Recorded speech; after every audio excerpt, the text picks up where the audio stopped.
শ্রমিক হয়, যারা এটাকে ব্যবহার হয় তারা মালিক হয়। আপনি শ্রমিক হবেন না মালিক হবেন আমি সিদ্ধান্ত নেব। এই গানের উপর অংশ যদি ব্যবহার করতে পারেন তাহলে আপনি মালিক বলে যাবেন একদিন, আর যদি নিচের অংশকে ব্যবহার করেন টাকা ইনকাম করেন আপনি শ্রমিক থেকে যাবেন, কোনোদিন মালিক হতে পারবেন না। যদি আপনি মালিক হতে চান এটা ইউজ করেন, এটা ইউজ করেন। আমরা বলে থাকি নলেজ ইজ পাওয়ার। আমি আজকে বলে দিচ্ছি আপনারা সবাই আমার সাথে বলবেন নলেজ ইজ ইউজলেস। বলেন আমার সাথে নলেজ ইজ উইদাউট অ্যাকশন। আপনি অনেক জ্ঞানী, আপনি অনেক শিক্ষিত, আপনি অনেক সার্টিফিকেট থাকতে পারেন, কিন্তু আপনি ইউজলেস। ট্রেনিং ইজ ইউজলেস যদি ট্রেনিং আপনি অ্যাকশন না করেন ট্রেনিং করে। এই ট্রেনিং আপনার জন্য ইউজলেস। অনেকে বলে অনেক শিক্ষিত হতে হবে, শিক্ষা মতো আপনাকে কাজ করতে হবে, তাহলে ওই নলেজ তোমার জন্য ইউজলেস হয়ে যাবে। আমরা অনেক বিশ্ববিদ্যালয় বাইরে আছি, অনেক ট্রেনিং করেছি, অনেক ট্রেনিং করাই, নিজে অনেক ট্রেনিং করাই, নিজে অনেক ট্রেনিং করি, বাট ওই ট্রেনিং নিজে আমল করে না। তার ট্রেনিং সব কিছু ইউজলেস। নলেজ ইউজলেস হয়ে যাবে যদি নলেজের পর আপনি অ্যাকশনে না নামেন। আমি কোরআন হাদিস খুব ভালো করে জানি, পুরা কোরআনের তাফসীর জানি, নামাজ পড়ি না। এই নলেজ আমাকে জান্নাত দিতে পারবে? এই জন্য বলছি knowledge is useless without action.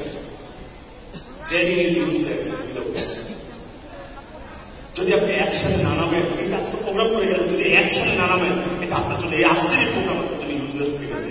আর আজকের এই প্রোগ্রাম যদি আপনি পরে যদি কাজ করেন পাগলের মতো, তাহলে এটা হয়ে গেছে আপনার জন্য পাওয়ার। মনে রাখবেন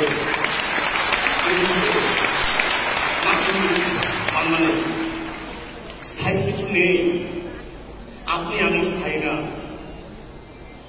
পৃথিবীতে একদিন এসেছি, কখন চলে যাবো জানি না। পৃথিবীতে কেউ স্থায়ী না। আপনার পেটে যন্ত্রণা স্থায়ী না। আপনি হসপিটালে শুয়ে আছেন, পাতটা উপরের দিকে ঝুলে রাখছে কারণ ভেঙে গেছে পা, ওইটা স্থায়ী না। ওই লোকটা কিছুদিন পরে দেখি ক্রিকেট খেলে। Nothing is permanent, change is permanent. আজকে আপনি সমস্যা আছেন, আজকে আপনি যন্ত্রণার ভিতরে আছেন, আপনার যন্ত্রণা স্থায়ী না, আপনার কষ্ট স্থায়ী না, আপনার বেদনা স্থায়ী না। যে কোনো সময় চাইলে আপনি সফল হয়ে যেতে পারেন। মাথা রাখবেন নাথিং ইজ পার্মানেন্ট। পৃথিবীতে কোনো কিছু স্থায়ী না। যে কোনো প্রবলেম আপনি ফেস করেন, সমস্যা আসবেই। কিছুদিন আমাদের এখানে প্রোডাক্ট ছিল না, অনেক হতাশ হয়ে গেছে, হাই হাই প্রোডাক্ট নাই। প্রোডাক্ট আসবেই, চলে এসেছে। এখন আসেন কেউ প্রোডাক্ট পান না, কেউ পান না। আর এই ভাগে কিছু লোক অজুহাত ধরে অন্যত্র চারদিকে ছোটাছুটি শুরু করেছে। সফলতার জন্য আপনি ছোটাছুটি করলে হবে না। একটা জায়গায় থেকে সফলতার সাথে কাজ করে বিশ্বাস করেন আল্লাহ আপনাকে পুরস্কৃত করবেন।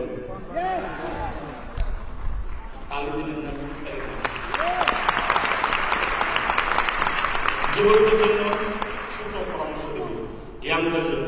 আমরা তো এখন বুড়ো হয়ে গেছি, তাই না?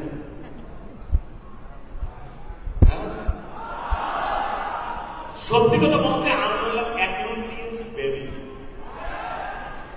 কত বছর হয়েছে? মাত্র টিএনসিতে আমার বয়স হল 12 বছর 7 মাস। 12 বছর 7 মাসকে একটা মানুষ জৈবনে পড়ে। এখন জৈবনে তো পাই দিলে বেটা, খেলা তো শুরু হবে এখন থেকে। আমাকে কে যেন ফোন দিয়ে বলতেছে ডাইরেক্টর হয়ে গেছেন, এত করেছেন কেন? যেদিন আমি ডাইরেক্টর ঘোষণা হয়েছে এরপরের দিন আমি প্রোগ্রাম করেছি সারাদিনে 7টা। কাজ তো শুরু হয়েছে। তোমার টাইটেল বলে দাও, তোমার র্যাঙ্ক বলে দাও, কাজের মধ্যে থাকো, সফলতা আসবে। তুমি যদি কাজ করো আল্লাহ তাআলা তোমাকে পুরস্কৃত করবেই। জোয়ার যখন ফিরে আসবে, সকাল যখন আবার পুনরায় আসবে, ঠিক তেমনি ভাবে সফলতা আপনার জীবনে আসবেই যদি আপনি চান। বলছিলাম ছোট ভাইদের জন্য, ইয়াংদের জন্য কি পরামর্শটা দিব? আমরা ক্যারিয়ার চয়েস করতে পারি না। আমরা অনেকে চাকরির জন্য ছোটাছুটি করতে, এদিকে ছোটাছুটি, চতুর্দিকে ছোটাছুটি করে যখন চাকরি পাই না তখন একটা সিদ্ধান্ত নেই, যেগুলো একটা চাকরি হলেই হবে। আত্মঘাতী একটা সিদ্ধান্ত, রাগের মধ্যে একটা সিদ্ধান্ত নিয়ে কোন রকম একটা চাকরি। কি করলেন? আপনার জীবনে যত স্বপ্ন আছে ওগুলোর মধ্যে কম্প্রোমাইজ করে ফেলেন। না, আমাকে দিয়ে স্বপ্ন বলে কেন আপনাকে দিয়ে হবে না? আপনাকে দিয়ে হবে, কারণ এটা আমার কথা না। আল্লাহ বলেছে তুমি সৃষ্টির সারাজীব, আর এই সৃষ্টির সারাজীব মানুষগুলো শ্রেষ্ঠ হিসেবে বাঁচবে, কিন্তু দৃষ্টির সামনে নয়। আমরা জানি মনের রাজার নাম কি? আরে বাবা কথা বলবেন তো, মনের রাজার নাম কি? সিংহ। সিংহ। পুরুষ সিংহ না মহিলা সিংহ? পুরুষ সিংহ। হ্যাঁ, মহিলা সিংহ টিভির সামনে বসেছেন, আপনাকে একটু আদর আপ্যায়ন করবে। বনের রাজার নাম কি? পুরুষ না মহিলা? দুটোই।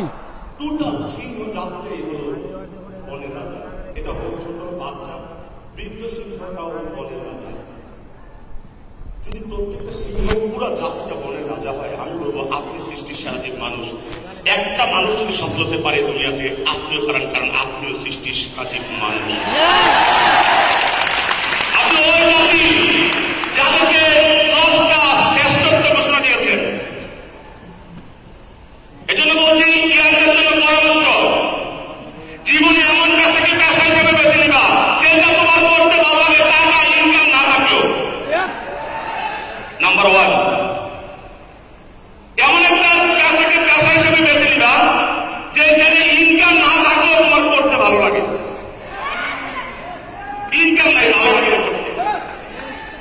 কি রাজি আজকে ইতিহাসই করতে ভালো লাগে? ভালো লাগে। ক্যারিয়ার চালানো এক নাম্বার, এমন একটাকে ক্যারিয়ার হিসেবে নিবা যেখানে ইনকাম না থাকলেও করতে ভালো।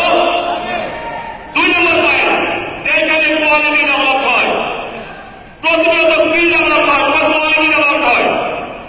প্রতিনিয়ত তুমি নিজেকে পরিবর্তন করতে পারছ, তুমি বুঝতে পারছো তোমার কোয়ালিটি ডেভেলপ হচ্ছে। কটা পয়েন্ট? 1 নম্বর পয়েন্ট, ইনকাম না থাকলেও এখানে আসতে কাজ করতে আমার খুব ভালো লাগে। 2 নম্বর পয়েন্ট, প্রতিনিয়ত আমার কোয়ালিটি ডেভেলপ হচ্ছে, প্রতিনিয়ত আমার কোয়ালিটি ডেভেলপ হচ্ছে, স্কিল ডেভেলপ হচ্ছে। 3 নম্বর, একদিন এখানে ইনকাম করার অনেক সম্ভাবনা আছে। দেখবেন একদিন এখানে ইনকাম বুঝতে চাইছে না, একদিন এখানে অনেক ইনকাম করা যাবে। 4 নম্বর পয়েন্ট, এটা দেশ এবং সমাজের জন্য উপকার আছে কিনা। যদি এই 4টা পয়েন্ট মুখে লাগে, তুমি শুরু করে দাও, এত টাকা ইনকাম করবা, জীবন চিন্তা করতে পারো নাই। আসলে অনেক কথা টিএনসির সাথে থাকে, ছেড়ে যাবেন না, নেভার গিভ আপ, ছেড়ে যাবেন না। বাড়িতে বাবা মাকে বলে দিয়েবেন, বাবা মা তুমি টেনশন করি না, আজকে আমি কষ্টে আছি, আমি অভাবে আছি। কষ্ট তো করেছ না, 10টা বছর 20টা বছর কষ্ট করছ, আর 5টা বছর কষ্ট তোমাদেরকে দিব, কিন্তু 5 বছর পরে এমন সন্তান হিসেবে তোমার কাছে ফেরত আসবো যে কয়টা সন্তানের সব তুমি দেখেছ। এটা বলে কাজ শুরু করেন, ইনশাল্লাহ সবাই সফলতার এই মঞ্চে আসবেন। পাশাপাশি আমার টিমের যারা আছেন আপনাদের প্রতি অনেক অনেক কৃতজ্ঞতা, অনেক অনেক ভালোবাসা। সবার নাম দিতে পারবো না, কারণ আপনারা এবং আমার টিম আজকে যারা আছেন এবং আমার টিম আজকে যারা নাই চলে গেছেন, আমি তাদের প্রতি কৃতজ্ঞ, কারণ তাদের অনেক অবদান আছে, যারা চলে গেছেন তাদের অবদান আছে এখানে। আপনারা যারা উপস্থিত আছেন আপনাদের প্রতি আমার অবদান আছে। আমি সবার প্রতি কৃতজ্ঞ। সবাই ভালো থাকবেন, সুস্থ থাকবেন। আল্লাহ হাফেজ।